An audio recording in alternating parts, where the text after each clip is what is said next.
All right, so today we're going to be doing question 1 of Leetcode, the two-sum problem. This question is fairly popular.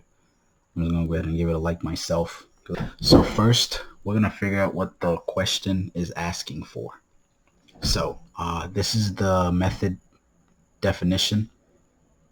It takes in, or it gives us an array of integers, and it gives us the number that the goal we're trying to get to.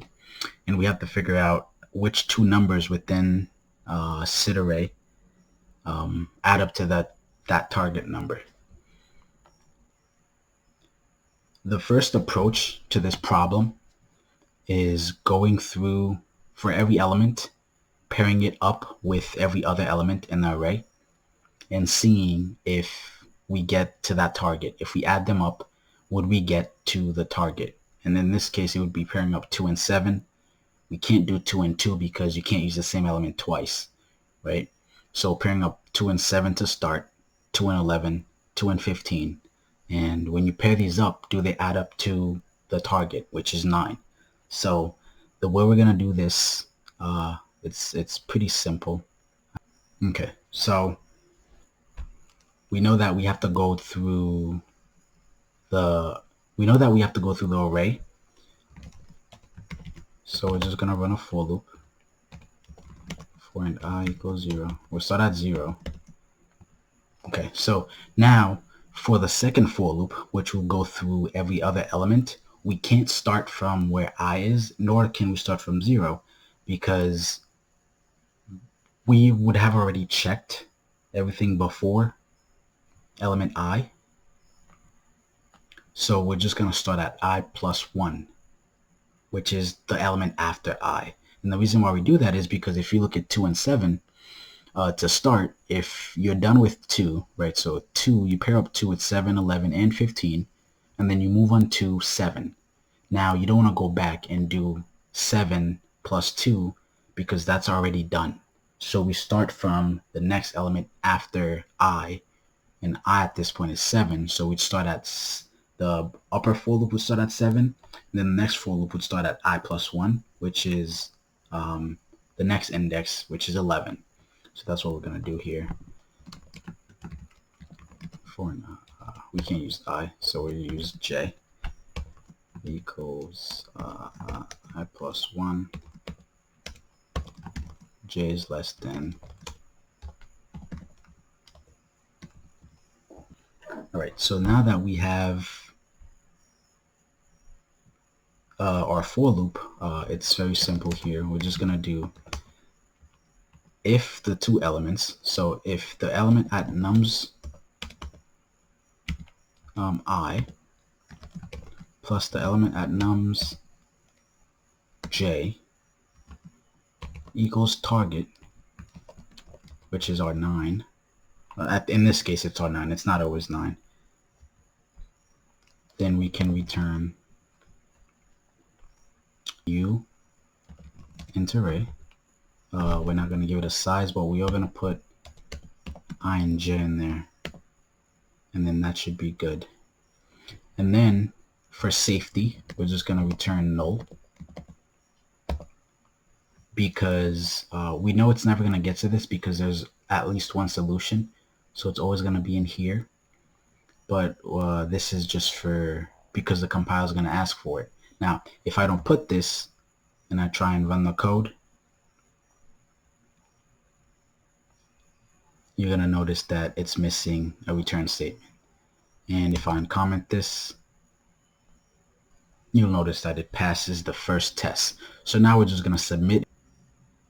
Okay, so if you look at this, it ran, but the time was 57 milliseconds, and that's faster than 31.67% of all Java solutions. And that's not the greatest thing, because when you apply or when you get these interviews, you want to make sure you get the fastest solution possible. All right, so the second approach we can take with this question is, instead of going through every element every single time we're on a different element, we can just store all the elements with a specific key and some data structure. And then let's say we're on 2, we can ask that data structure, do you have 7? Or if we're on 7, we could ask the data structure, do you have 2? Right? And the reason why I put these together is because let's go to number 11. If you're at 11, 11 is greater than 9, so we'd have to get a negative number. So we'd ask that data structure, do you have -2 to add up to 9? So basically, we'd say we'd get 9 minus whatever number we're on, and then we would ask that data structure, do you have that number? So I can put together with the number that I'm on to add up to 9, right? So let's go ahead and I'm going to go ahead and delete this inner for loop here. So the first for loop, what I'm going to do is actually I'm going to create a map here, or a hash map. Actually, I could just do map of integer. We'll call it map. First one gotta be capital. We'll call this map, and then we'll set this equal to new hash map integer.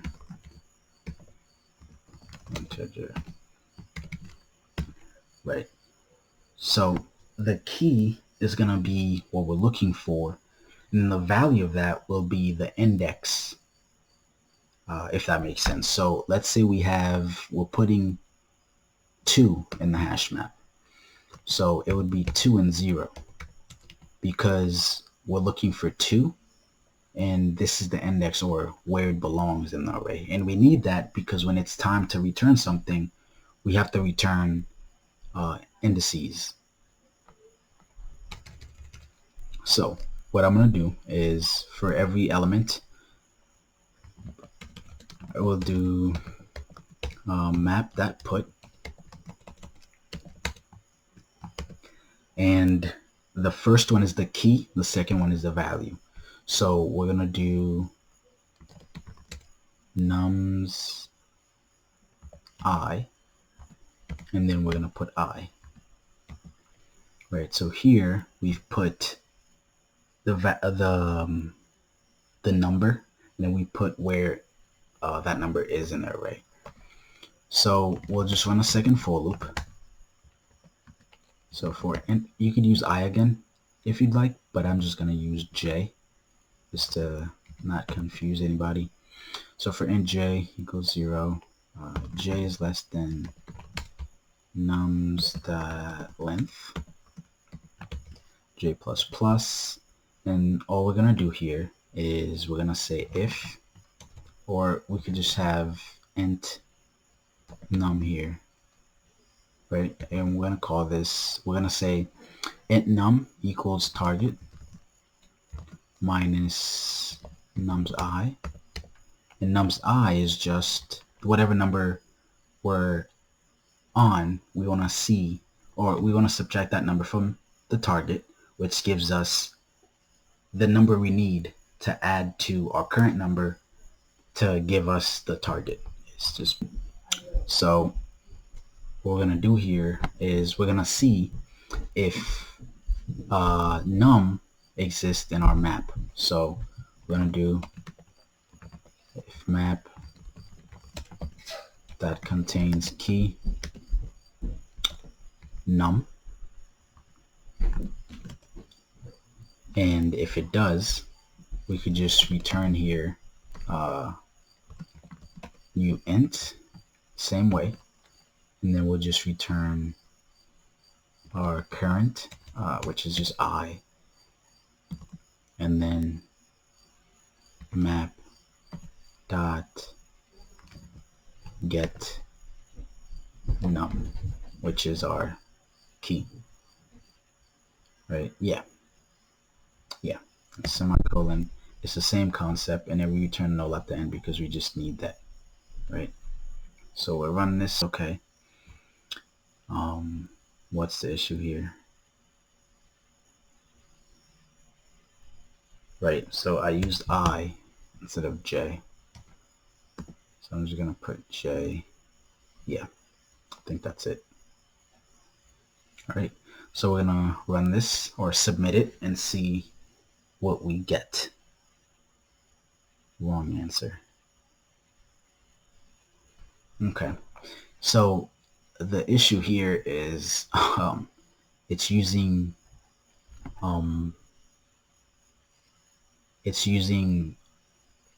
3 and 3 here, which adds up to 6, which is 0, 0.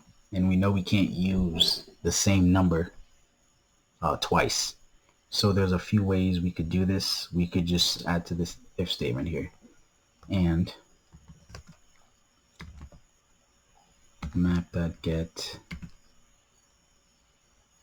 num is not I. Right? Make sure it runs first. Oh wow. It's not J. And then we're going to submit. Okay. So this is much faster. This is much faster than other solutions or the other solution. But there is a way to improve this, right? The time complexity of this is O of n. The time complexity of the first one, because we had 2 for loops, it was O of n squared. And this, compared to the next solution, run the same big O time complexity. But the only thing is, you can improve one, or you can improve this to make it more efficient, right? For this third approach, it's not really different than what we're doing here with this. The only difference is, instead of running this loop and then rerunning another loop, we could just do it all in one, right? So every time we pass something, we can add that to our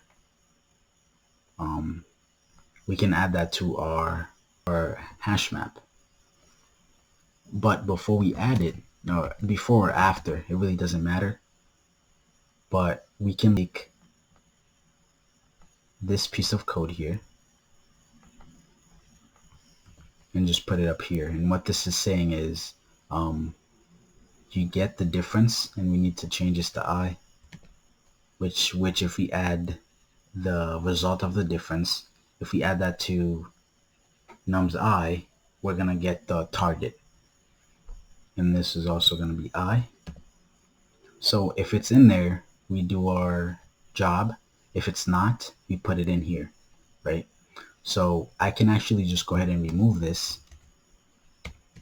And sometimes we'll get, I always like to run them first, just so we know that the first thing is passing, and this is supposed to be if the first one is not passing, how can we expect the others to pass? So I'm just going to go ahead and submit it and see if we get faster than 2 milliseconds.